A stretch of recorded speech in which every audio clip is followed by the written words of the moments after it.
Bintu Agne, hi, how are we? How you doing today on this Wednesday? Happy Wednesday, everybody.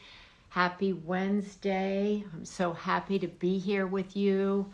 Um, it's a beautiful day here in Los Angeles where I live. I hope it's a beautiful day wherever you are, wherever you're living. First and foremost, where you're living inside. I hope it's beautiful inside here. And whatever you need to do to make it beautiful, take a moment to do so. Um, and be here with us today. I'm super excited to be talking to Sarah Nelson today. She's head of the Flight Attendants Union, and I've been reading so much about everything going on in the sky on so many airplanes. I've had friends. I had a friend who came in last week who said 4 people on his plane were arrested.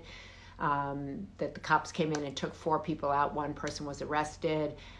We've heard of stories about brawls on airplanes, and it got me thinking as we come into the 4th of July, what can all of us do to support flight attendants? What are they thinking?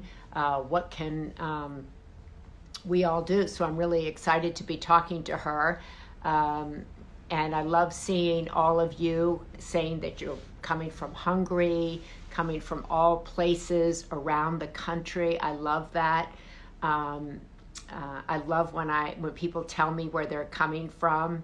Mark Christop, it's a beautiful day. Admire what you're doing. Oh, thank you so much.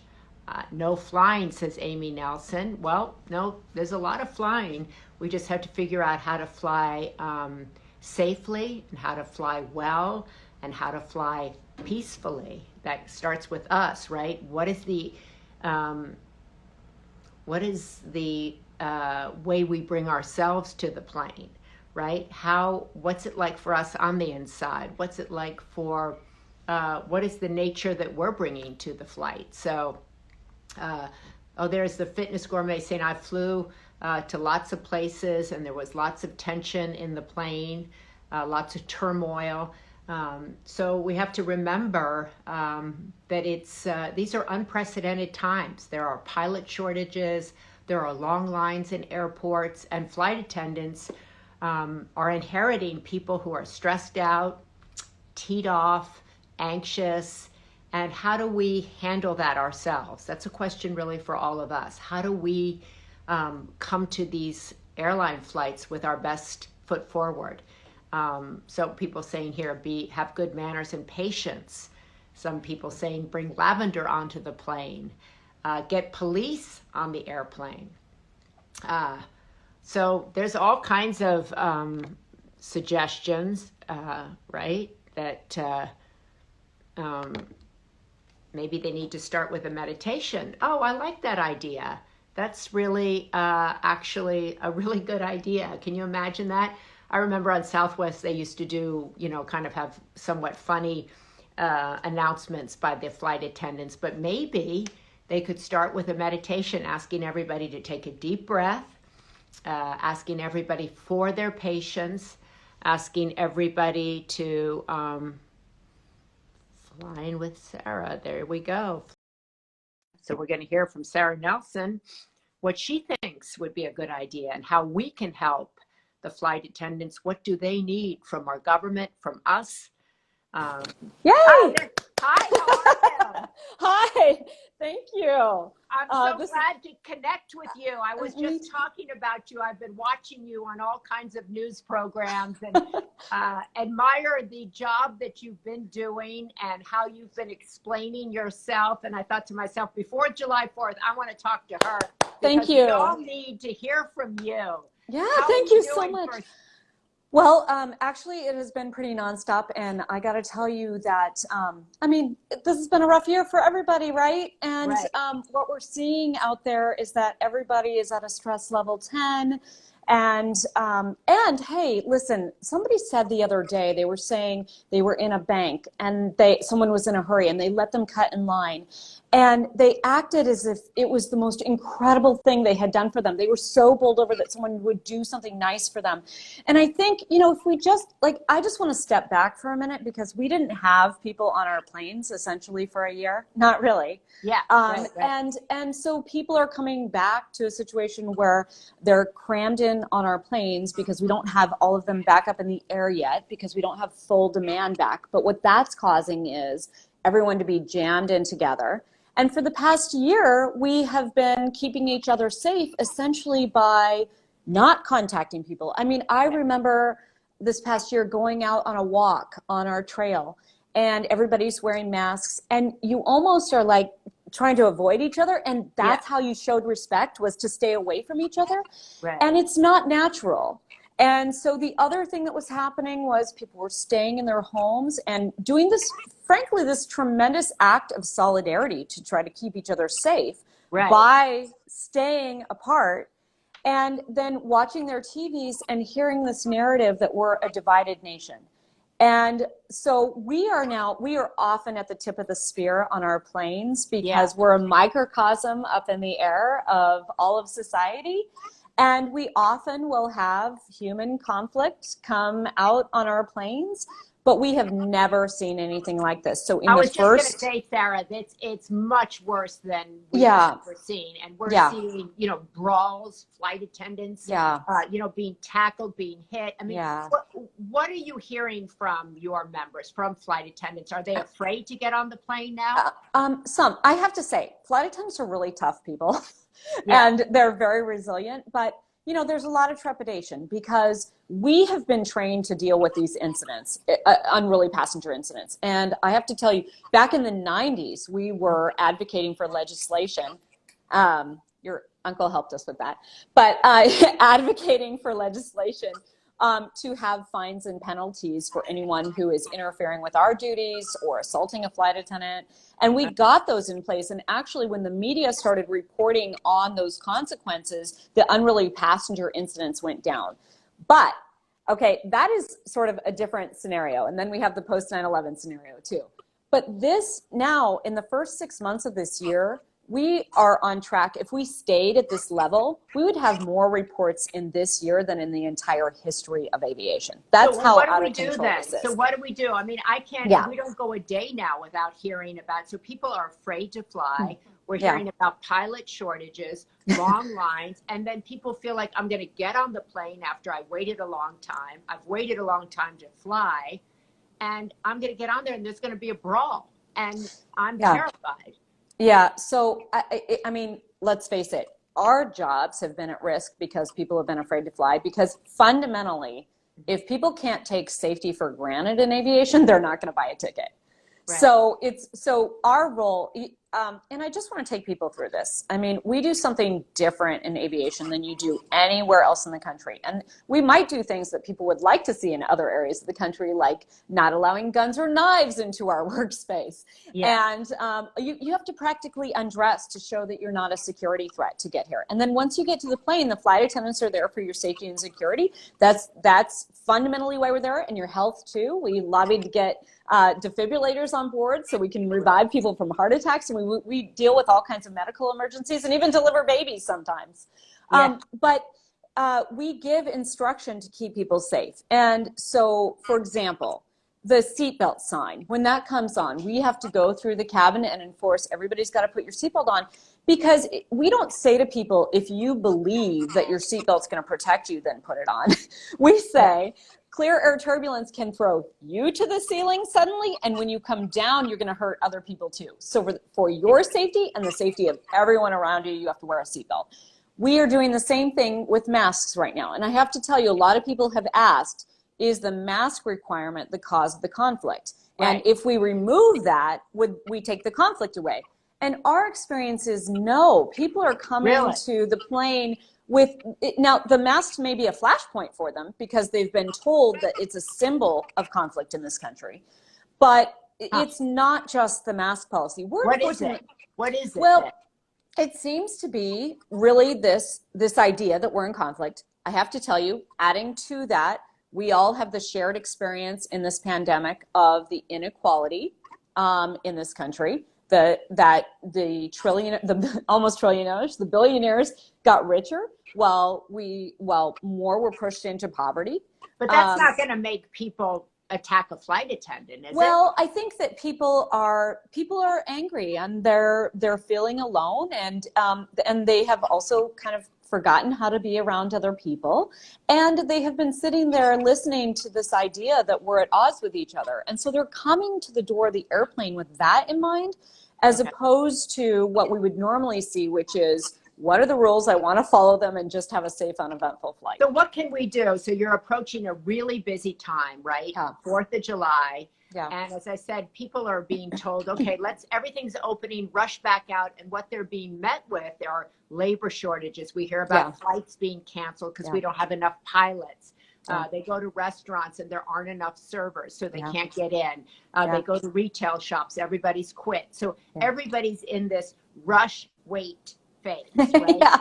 And they rush onto the plane, and they're terrified though. And I would assume flight attendants are terrified. So what is it? It's no alcohol on the plane? So alcohol is a major contributor in these events. So we are saying, let's pause alcohol sales for a period of time. Some of our airlines have done that. We appreciate that.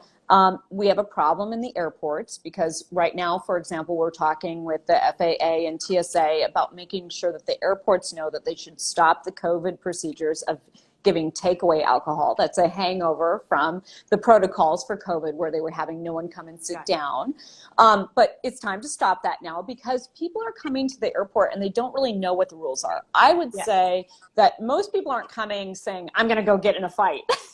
But, you know, they're already stressed to max 10. And then they get there, and when things don't go as you expect, or things are, or you're being told that you can't do something and you didn't know that was going to be the case, a lot of times, a lot of us can feel a little anger. Why are you telling me that, right? And so I think that what's happening is, I think about, I've been a flight attendant for 25 years. Flight attendants like to bid off over the holidays and over the summer, not because we actually like to spend our holidays and summer with our families necessarily, although that may be an added bonus, but really because it's harder during those times because you have more people who just kind of don't know the program. And so when you have the program? So right now people should expect long lines. They should not have alcohol. You don't want people coming on the plane with alcohol. They have to wear a mask. They have to wear a mask. Can they be unvaccinated coming onto a plane? So you can be unvaccinated, but that's one of the reasons that everyone has to wear a mask because in fact, there's 3 reasons that everyone has to wear a mask. One, not everyone has access to the vaccine yet. So children under the age of 12 don't have access to the vaccine, and there are certain medical conditions where people can't have access to the vaccine. We also aviation is global, and right now we don't have aviation opened up with the rest of the world, and until we do, we won't have business travel back. And so because of that, if you have only people who are flying for leisure reasons or for a family emergency or something, if only those people are competing over the ticket prices, the prices are going to rise. But if you actually bring back business travel and you have international travel, a lot of that evens out, and they pay typically higher rates, and then that makes room for lower rates for the rest of the people who are flying once in a year or twice in a year or something. And so all of that is not back and normal yet. And as you said, there's also a shortage. There's a shortage of TSA agents, so you might have a long line at security. There's a shortage. We actually did a really good thing. We got COVID relief that was payroll support, and it could only be spent on workers' pay and benefits, and that kept us in our jobs and connected to our certifications. But remember, there was a lapse from October 1st until the end of December because Congress didn't act. And so actually those shortages that you're seeing right now are the cause of that pause where people were off the job and lost their certifications. So it would be so much worse if Congress didn't act. So I have to give kudos to anyone who worked on getting that COVID relief done because we wouldn't have our airlines in place at all to be able to act. All across the board, we have a labor shortage because we have a shortage of good jobs. In Kentucky, 3% of the jobs are better than $20,000 a year. People are done with spending more money to come to work than they're bringing home to take care of their families. Yeah. And so we need to raise those standards. But in aviation, it was also about losing our certifications. And once that happens, it takes longer to get them back. And that's why you saw those flight cancellations. So I think what you're saying is so that people, so you want all airlines to get rid of alcohol on flights? Right now, because here's the thing. There's two things about this. One, it's a major contributor, and we have an epidemic right now. This is really like out of control, and so we shouldn't be doing anything to add to it. But the other thing that I would tell you, Maria, is that alcohol can be a unifier too. Because people on all sides of the issue are saying, okay, we'll follow the rules. Let me have my drink. And so I also think it's an opportunity for us to give a real attention on this issue and have everybody understand if we all just follow the rules, then we have access to the freedom of flight, and you can have a drink on your flight and you can have a nice time. But right now, but people, as they kind of rush back to the airport, what you're saying is expect shortages at TSA. Expect maybe flights to be delayed. You will have to wear a mask. Yes. You do need to follow these rules, right? And if somebody gets in a fight or something, are you kind of permanently disbarring them from flying? What are the ramifications? What are the results if you get in a fight or if you're unruly? So under federal law, you can be fined up to $35,000 for a single incident, and you are subject to criminal prosecution up to 20 years in jail. And we are encouraging DOJ to be active in that criminal prosecution, not so much because we want people going to jail. We don't. We want people to be very clear about what the consequences are, because that clarity actually helps them make better decisions for themselves, right? And it helps us all understand what we have to do and the seriousness of it. So we're encouraging that. Also, airlines right now are taking the step to ban people from the airline. Now, what we're trying to do as well is to make this a coordinated effort across the entire industry. So if you're banned on Alaska Airlines, you should be banned on Delta Airlines too. And so we are actually seeking that right now. You're seeking that from the Congress, or you're seeking that? We believe actually this could be a coordination by the administration. But yes, in the absence of action from the administration, legislation. And there are legislators who are working on that legislation right now.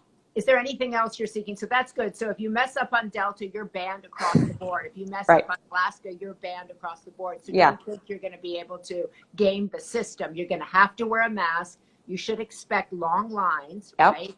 You should be attentive to, flights are being canceled because there is a shortage. So we need to be aware, kind of people are like, why is there a shortage? Why didn't the airlines think this through? Why didn't they get more flights? Well, so, we really worked on this. And like I said, it would be far worse if we hadn't gotten that relief in place, because this is a technical issue that nobody understood when there wasn't the demand. And we said, when the demand comes back, we've got to be in place to be able to meet that demand.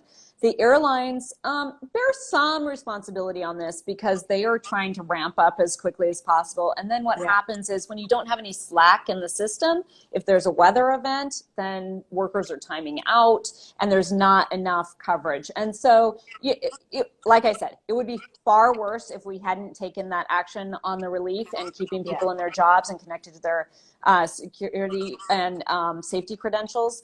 But it could happen, and people have to be aware of that. The other piece of advice that I would give is that a lot of the reason that the TSA lines are slowing down is because people are bringing prohibited items in their bags. And that could just be a bottle of water that you forget to take out. So when that happens, your bag's going to go through, they're going to pause it, they're going to check for what that is. It's going to slow everything down, going to slow everyone down behind you. So if you pack an empty bag and you know exactly what's in that bag, and you go to the TSA website and you see what size liquids can you bring, what are the things that you can't pack in your bag but you have to check. If you do all of that prep on the front end, you're going to be doing a lot for yourself and for all the people around you to speed things up and make it easier for the TSA officers to do their job. Sarah, have you seen, are there flight attendants who are saying to you now, like, I'm out? This is just too much. This is chaotic. We're hearing, I've talked to police officers who say, everybody's retiring, or we can't Yes. recruit new people, or you see Yeah. retail people are saying we can't find new people. Are you Yeah. seeing that or feeling that with flight attendants as well? There are people who are saying, okay, I'm out, and maybe I'm close to retirement, and this is not how I want to end my career. More people are saying, fix it, because I love this job. This is not the job I remember, but fix it. We know it can be good. We know, honestly, we see all kinds of life come on our planes. And typically, actually, when we go through a struggle of, let's say, a delay, and it's the crew and the passengers all together, and we're everybody's frustrated, everybody's missing out on things, right? But you go through this experience where you're struggling together. And typically what we see at the end of that is everyone clapping when the plane gets down, this real feeling of solidarity. We made it together. People are exchanging phone numbers. They're passing each other their bags. They're being helpful. They're letting the people go first who have connections and are trying to get to them. And that is typically what we see on a plane. We have people, you were talking about Southwest flight attendants telling jokes, but all of us have celebrated birthdays, and we have announced, we've got these military service on board. Let's give them a hand for, giving to our country. And that is typically the spirit that we see on our planes. And so this is a really foreign environment right now, but I also want to be really clear. Don't expect that every single flight this is happening. Where we have clear announcements in the gate, clear announcements when people get on the plane, and the tone is set, these are the expectations, frankly, those flights go very well. So a lot of this has to do with setting the communications and giving people exactly what they can expect. So I think basically what you're saying is that people are coming to these flights with mixed signals, or not being totally aware of what the new policies are. So people, if you're rushing back to fly, be prepared to wait. Be prepared to go slow. Be prepared to wear a mask, vaccinated or not, right? Yes. Be prepared Absolutely. not to get your alcohol. Yes. It's really important. And understand that is for your safety. Okay. So it's not just because we're trying to punish people, but it's because we're trying to keep everybody safe. Typically, we would have about 30% of the passengers be regular passengers who are flying all the time. And it's not like they're better passengers. They just know the program. And so they also are helpers. So think about how you can be a helper. Listen up for the flight attendant instructions. Look around. See if somebody's struggling with something. Offer them some help. I cannot believe how far that goes when people just think in that way. And I really appreciate this opportunity to have this discussion, because I've been through a whole set of discussion about this, about here's the consequences, here's the penalties, here's the rules. But we also just have to have a discussion about how we want to rejoin society here and treat each other and live together. That's a really good point, because it's kind of like everybody's gotten, certainly here in California, okay, we're open. So there's this rush, and then everybody's like, whoa, wait a minute. I didn't realize how much has changed, how I've changed. And I think that's a really good line. What are the protocols for rejoining society? And that we all have to put our patience hat on a little bit and say, like, everybody's trying to readjust and rejoin at a different pace, right? Than what they're used to. And what you're saying is that kind of the flyers that had been there all along, there's a lot of new people flying that don't know the rules and haven't done it a lot, and therefore they're meeting people who have. I was struck by that incident where somebody tried to, I guess it was a flight attendant who tried to retired flight attendant, an off-duty flight attendant, and how all the passengers grabbed him and took him to the ground. At the direction, I want to be really clear, at the direction of the other crew. So clearly this was a troubled person, right? And I think that speaks to, like, we're all human beings, and we're all struggling here, and that makes me very sad, actually. These people acting out on planes, I know they're struggling too. But our concern there is that it will become a bigger problem. So we got to get it contained up in the air. We can't just pull the plane over and stop. We can't call for help. we gotta manage that in that metal tube that we're all enclosed in. Are you hopeful that you're going to be able to manage this situation? Or are you kind of thinking this will work itself out? Or do you think you have to really buckle down hard on it right now? we have to buckle down hard on it right now because as I was talking to the FAA administrator the other day, this is like nothing we've ever seen before, and it really does seem to be an epidemic, and we have to treat this differently and have all of our focus on it. So we're doing everything we can in talking with the administration and talking with lawmakers, talking with our airlines, coordinating with the airports, trying to make it very clear to travelers, get good communication out there. And you're helping with this Instagram session so that people know what's up. We're doing that constantly and actively working at it. So it's not just about those penalties, but trying to actually get good information out there so that people can come and know what to expect and be helpers. What about the idea of just having air marshals on every flight? Yeah, so the air marshals have a very specific mission, and that is to protect the flight deck. And we would need to hire, we couldn't hire fast enough to deal with the problem that we have right now. I know this is something that people would like to see. I wouldn't be against it myself, but it's probably not a practical solution when we are facing this problem right now. But it would be a solution if they could hire air marshals on. Sure, yeah. I mean, go for it. But we really need the public's help here. We really need to be thinking about how we're acting with each other. And I would say that, we're seeing this so forcefully on our planes with the video and everything. But, this is happening on buses and on trains and in the post office and at grocery stores, these conflicts. So let's recognize that the plane, again, is a microcosm of what's happening in society. And it's on all of us now to really check our patients, as you were saying, to really understand how we can be helpful and how we can be kind to others and set a new tone.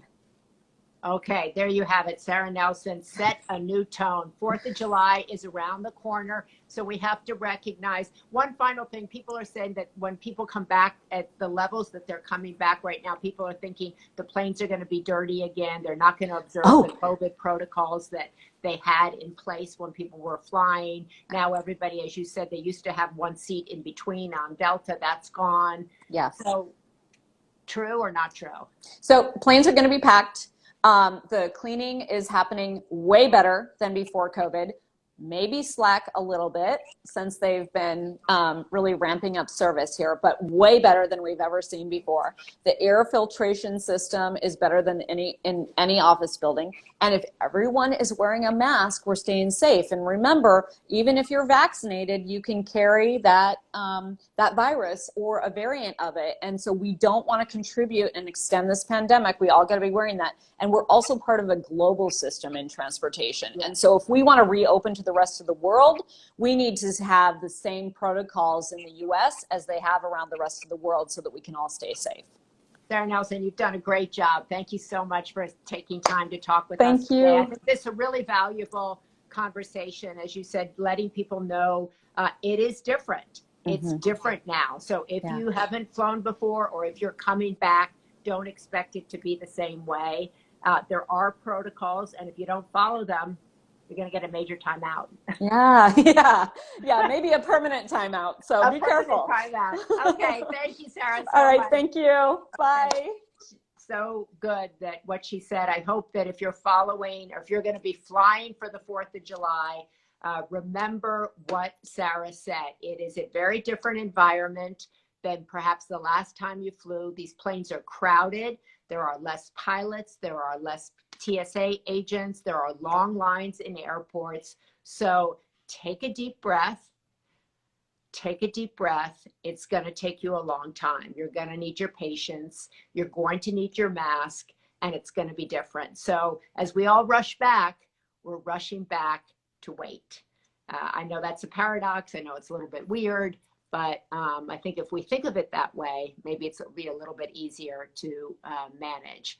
So thank you all for joining. Sarah Nelson is the American Union leader. She's the president of the Association of Flight Attendants, and she is speaking on behalf of all the flight attendants. And we have to remember, flight attendants, their first job is to keep us safe, not to bring us food or drink, to keep us safe and to keep our fellow passengers safe so that we get to where we're going safely, which is the unifying thing. We all want to get there safely.